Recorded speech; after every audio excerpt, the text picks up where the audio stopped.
ジーンズリペアゴエモンです。いつもご視聴ありがとうございます。今日はどんなミシンを使用しているのかというコメントを、いただいたので、僕が普段使っている、穴ふさぎにですね使っている、ミシンを紹介します。以前にもですね、ミシンの紹介をしているので、重複した内容もあると思いますが、新たな情報もありますので、最後までぜひご視聴いただければと思います。はい、こちらが、僕が使用しているミシンですね。ベビーロック社の、エクシムプロ9400というミシンです。これは家庭用ミシンと工業用ミシンの間という位置づけでいいと思うのですが、職業用ミシンという分類のものですね。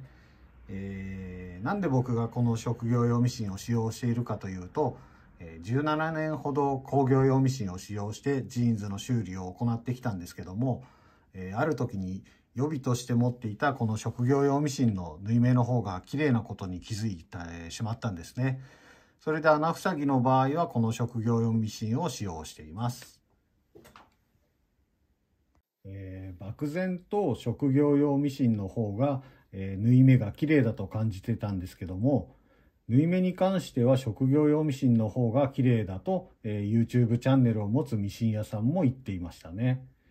イメージ的には工業用ミシンの方がしっかりと綺麗に縫えるイメージを皆さんは持ってると思うんですが、工業用ミシンは同じ厚さの生地をハイスピードで一日中縫い上げる際に安定した縫い目を出すことに特化したミシンですね。だから縫製工場さんではすごい重宝しますね。ただ工業用ミシンは回転数がすごい速いため、送り刃が円運動をしてるんですね。で、送り刃っていうのはですね、ここですね。ここに送り刃っていうパーツが入ってるんですけども、それがですね、これですね。このギザギザしたパーツです。で、工業用ミシンは本当すごい回転数が速いので、この送り刃がですね、こう円運動をしてるんですね。で、円運動じゃないとそれに耐えられないというかですね。で、それに対して職業用ミシンっていうのは、工業用ミシンほどのスピードはないので、こういうカクカクとした、面で動くというんですかね、こういう動きをするんですね。なので、この動きがですね、糸調子をすごく良くしてくれて、っていうことから、職業用ミシンの方が縫い目が綺麗であるということになりますね。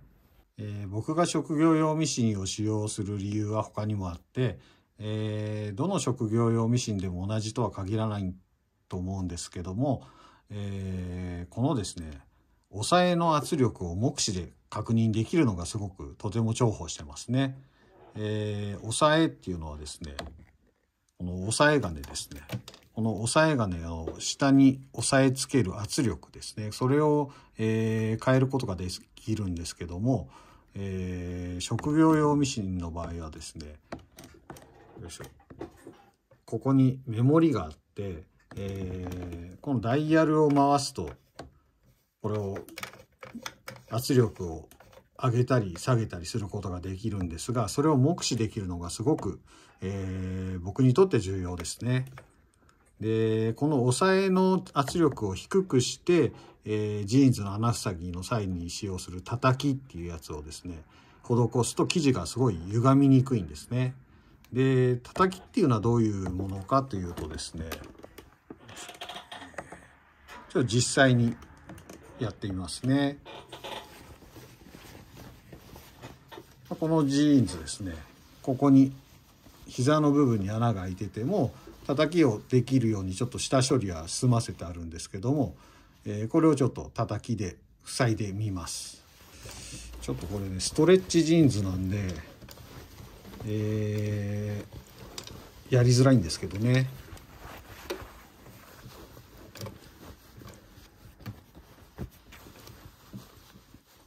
見えないかな。よいしょ。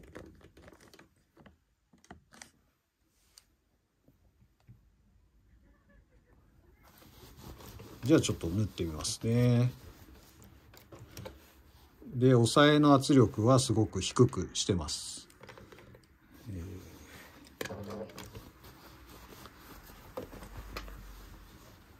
ストレッチジーンズは歪みやすいんで、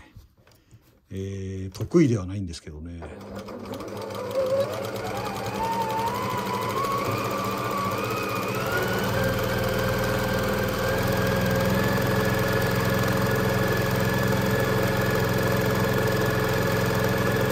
この作業のことを叩きと僕は呼んでるんですけども、他のお直し屋さんでもそう呼んでるかどうかはちょっとわからないですね。街の洋服屋さんとかだと、ミシン刺しとかそういうふうに呼んでるところもありますね。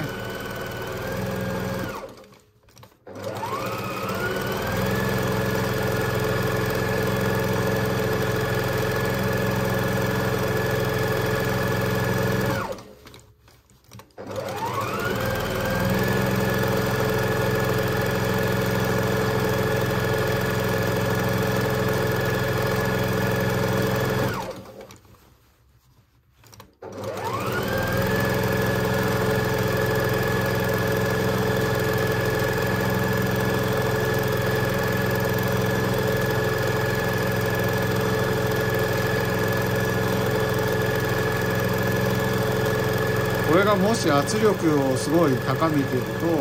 こう押さえる力をですね強くしてしまうとですね、生地が引っ張られちゃって仕上がりが、シワができてあんまり良くないんですよね。滑るように動かせるのがやっぱり、それはやっぱ圧力を低くしてるからですね。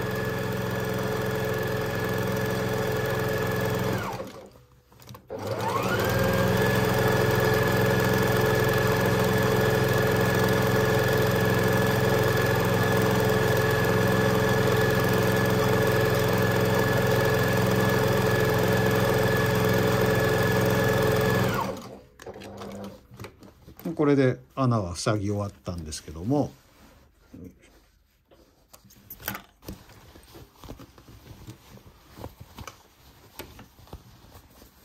こんな具合ですね。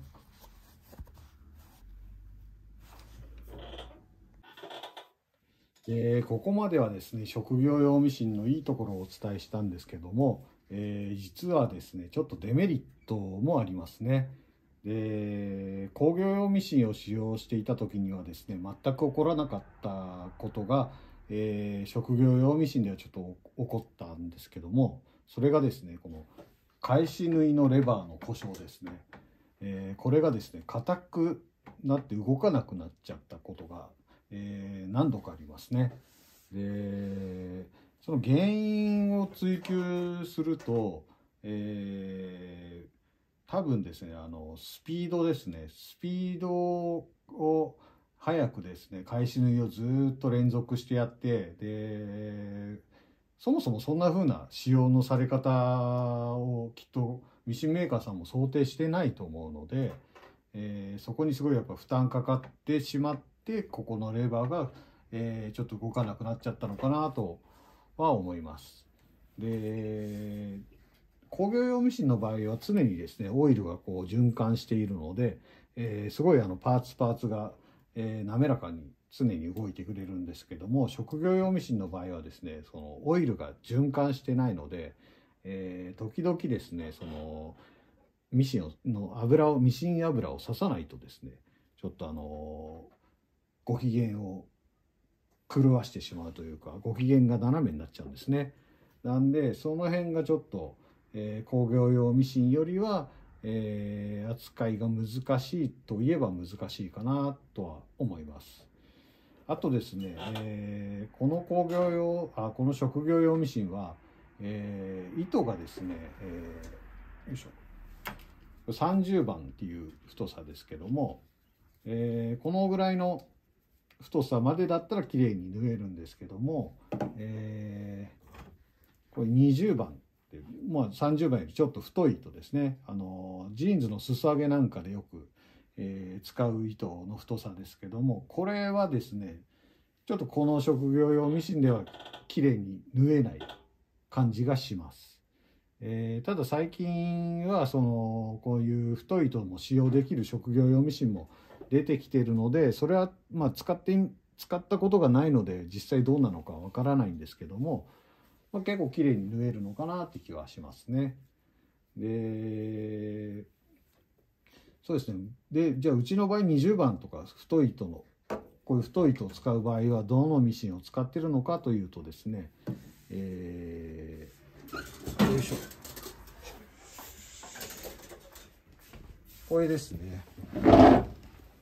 これが工業用ミシン、重機の工業用ミシンの、バイガマミシンってやつなんですけども、釜がすごい普通のやつより大きくてですね、ボビンのサイズもこうなんですね。で、普通のボビンのサイズはよいしょ、これです。これが普通のボビンサイズなんですけども、比べてみましょう。これわかるかな。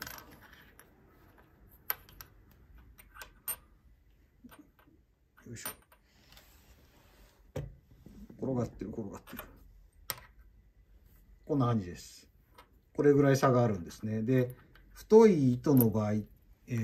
下糸がですね、すぐなくなっちゃうから、こういうふうにボビンが大きいとすごい、助かりますね。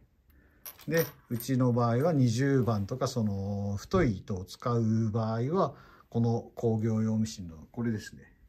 重機の DDL5600N っていう品番のミシンを使ってます。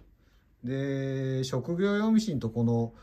厚地用のミシンですね。これがあれば大抵のことはできちゃうかなと思いますね。で、ジーンズのリペアに関しては、あとは工業用のロックミシンがあれば、大体のことはできますね。で、これからですね、ミシンを購入して、洋服を作ったり直したり、